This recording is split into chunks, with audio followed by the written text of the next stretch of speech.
खुलुमबाय लोगोफोर, नोंथांमोनखौ डियार ब्रह्म चेनेलाव आरो फिन खेबसेबाव बयखौबो बरायनाय बावहरग्रोनाय जाबाय।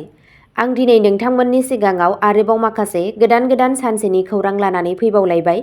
आसा खालामो नोंथांमोनहा खौरांखौ खोनासंनानै मोजां मोनगोन।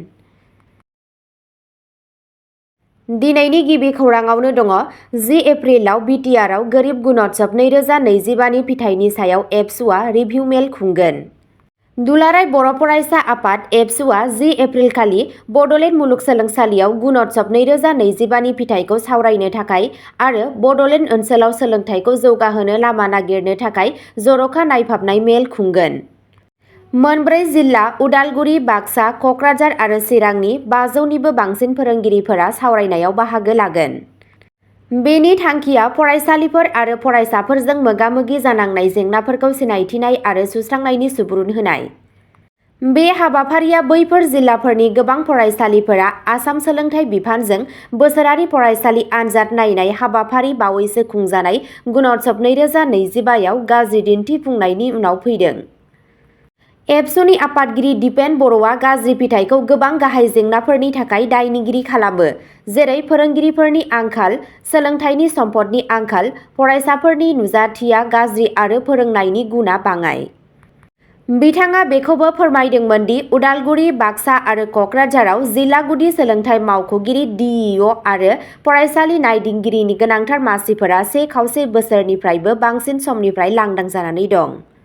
एबसुआ फिन खेबसेबाव बिटिआर आरो गासै आसामाव बर' बिजों आरो गुबुन बिजोंनि फरायसालिफोरखौ प्रभिन्सियेलाइज खालामनो दाबि दैखांदों। बे दाबिया 2020 मायथाइयाव सागान होजानाय बर' गोजोन गोरोबथानि दफा 6.3 जों गोरोबनाय।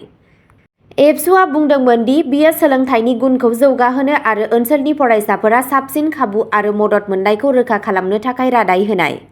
बे समावनो 27 मार्चखालि गुवाहाटीनि श्रीमन्त शंकरदेव कलाक्षेत्रआव गुणोत्सव 2025 नि फिथाइखौ फोसावनाय जादोंमोन। शिबसागर जिल्लाया ब्रैथि खेबनि थाखाय बयनिख्रुइबो बांसिन दिन्थिफुंनाय जिल्ला महरै नुजाथिदों। गिबि मन्थ्रि हिमन्त बिश्व शर्माया गुणोत्सवनि जाफुंसारनायखौ बाख्नायदोंमोन, नाथाय कार्बि आंलं, सोनाब कार्बि आंलं आरो चिरां आरो माखासे जिल्लाफोरनि गाज्रि दिन्थिफुंनायनि सायाव दुखु फोरमायो। बिथाङा सोलोंथाइ बिफानखौ थासारिखौ साबसिन खालामनो थाखाय गोनांथार राहा लानो खावलायदोंमोन।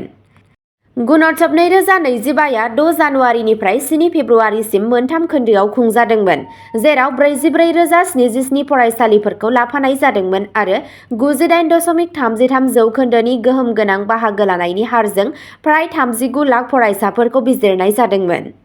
गासै 35 जिल्लाफोराव मन्थ्रिफोर, एमपि, एमएलए आरो गागि मावख'गिरिफोरजों लोगोसे गासै 17,585 बायजोआरि बिजिरगिरिफोरा बाहागो लादोंमोन। नैथि खौराङाव दङ आयेन बेरेखायै भारतआव हाबफैनायनि थाखाय 3 बांलादेशी नोगोरारिफोरखौ हमदों। आयेन बेरेखा हाबफैनायनि बेरेखायै मोनसे गेदेर राहा लानायाव आसाम पुलिसआ 3 बांलादेशी नोगोरारिफोरखौ हमदोंमोन, जाय श्रीभूमि ओनसोलनि गेजेरजों आयेन बेरेखायै भारतआव हाबफैदोंमोन। आसाम चिफ मिनिस्टार हिमन्त बिश्व शर्माया सनिबाराव बे खौरांखौ रोखा खालामो। हमजानाय सुबुंफोरा नुरजान बेगम, महम्मद इलियास आली आरो महम्मद रकिब शेख। बिथांमोनखौ श्रीभूमि पुलिसआ हमदोंमोन आरो आयेनारि नेम-खान्थिफोरखौ आबुं खालामनायनि उनाव बांलादेशआव दैथायहरफिनदोंमोन।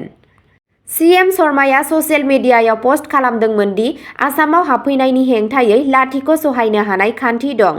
बिथाङा मिथिहोदोंमोन दि थांनाय 7 दानाव 325 नि बांसिन आयेन बेरेखा बांलादेशी नोगोरारिफोरखौ हमनाय जादों आरो होखारहरनाय जादों। मावख'गिरिफोरा बुंदोंमोन दि बीएसएफआ आयेन बेरेखा हाबनायखौ होबथानो आरो राम रैखाथिखौ थि खालामनो थाखाय 1885 किल'मिटार गोलाव भारत-बांलादेश सीमायाव पेट्रलिंखौ बांहोदों। थामथि खौराङाव दङ गुवाहाटीआव खुदियाखौ 2 लाख राङाव फानदों, लांखारनायखौ पुलिसआ सिग्रोमदों। गुवाहाटी मेडिकेल कलेज आरो देहा फाहामसालि (GMCH) नि खाथियाव मोनसे सोमोनांथाव जाथायाव जोनोमनि माखासे घन्टानि उनावनो सासे जोनोम जागोदान गथ'खौ फान्नाय जादोंमोन। पुलिसआ बुंदोंमोन दि पि. शइकिया मुंनि सासे आइजोआ नलबारीनि सानै फंबाय कुलेन तालुकदार आरो भास्कर तालुकदारनो गथ'खौ 2 लाख राङाव फाननायाव मदद खालामदोंमोन। बे जाथाया 30 मार्चखालि भांगागड़ देहा फाहामसालिनि उनथिं जादोंमोन। सासे सावफाहामारि थान्दै भास्करआ गावनि गथ' गैयै फंबाय कलेननि थाखाय गोरोबथानि राहा खालामदोंमोन। पुलिसआ सानैबो बिदा-फंबायखौ खायो आरो बिसोरखौ जेलाव दैथायहरो। उनाव पुलिसआ सिगांनि गथ'सा लांखारनाय जाथायजों सोमोन्दो थानाय दक्षिणगावनिफ्राय गुबुन सासे आइजोखौ हमथादोंमोन। पुलिसआ फोथायो दि रांखान्थियारि जेंनाया गथ'नि नखरखौ गथ'खौ फाननो नारसिनदोंमोन। भांगाघर पुलिस थानायाव मोनसे केस रेजिस्टार खालामनाय जादों आरो गुबै दायनिगिरि पि सयकियाखौ नागिरनाया सोलिगासिनो दं। ब्रैथि खौरांआव दङ सिपाझाराव गोजा आखाइजों घुस लाबाय थानाय समावनो हमदों फरेस्ट अफिसारखौ। आसामनि दरं जिल्लायाव सासे हाग्रा मावख'गिरिया घुस लाबाय थानाय समाव हमजादोंमोन। Directorate of vigilance and anti कारापसनआ सनिबाराव सिपाझाराव कुरुवा फरेस्ट रेन्जनि फरेस्टार आमिनुर रेहमानखौ खादोंमोन। सुलुंफोरा बुंदोंमोन दि रेहमानआ दा जावखांनाय खामानिखौ गनायथि होनो थाखाय ट्रेक्टर आरो डाम्पार बिगोमाफोरनिफ्राय दानफ्रोमबो 30,000 रां बियोमोन। बिथाङा बिजुलिबारियाव सासे अजद होग्रानिफ्राय 5,000 रां लानाय समाव मोजाङै जावखांनाय फालांगिखौ गनायथि होनायनि थाखाय हमजादोंमोन। एन्टि कारापसन टीमआ बिथांखौ जायगायावनो खायो आरो सिगांनि नायबिजिरनायखौ जागायो। Directorate of vigilance and anti कारापसनआ ससियेल मिडिया प्लेटफर्म एक्सआव खाजानायनि बागै फोसावदोंमोन आरो अनागारिनि बेरेखायै गोख्रों राहा लानो खोथा होदोंमोन। आरोबाव गुवारै मिथिनो थाखाय केसखौ नायबिजिरगासिनो दं। बाथि खौरांआव दङ काछारआव फेलें मोजां मोनलायनायनि थाखाय लाइमोन जराया गावखौनो फोथैना लायो। मोनसे सोमोनांथाव जाथायाव आसामनि काछार जिल्लायाव मोनसे फेलें मोजां मोनलायनायनि जाहोनाव सासे लाइमोन जराया गावनि जिउखौ फोजोबनानै लायो। खौरां बायदिब्ला जराया बागपुर ओनसोलाव गावसोरनि न'नि खाथियाव फांसे बिफांआव दौलें लागायना गावखौ फोथैना लादोंमोन। थैनाय सुबुंफोरनि सिनायथिखौ जावेद आख्तार आरो बे जायगानिनो सासे 17 बोसोर बैसोनि हिनजावसा होनना मिथिनाय जादों।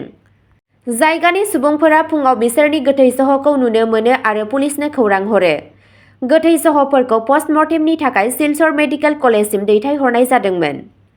सुलुंफोरा बुंदोंमोन दि जराया मोजां मोनलायदोंमोन नाथाय गावसोरनि नखरनिफ्राय गोख्रों हेंथाजों मोगा-मोगि जानांदोंमोन।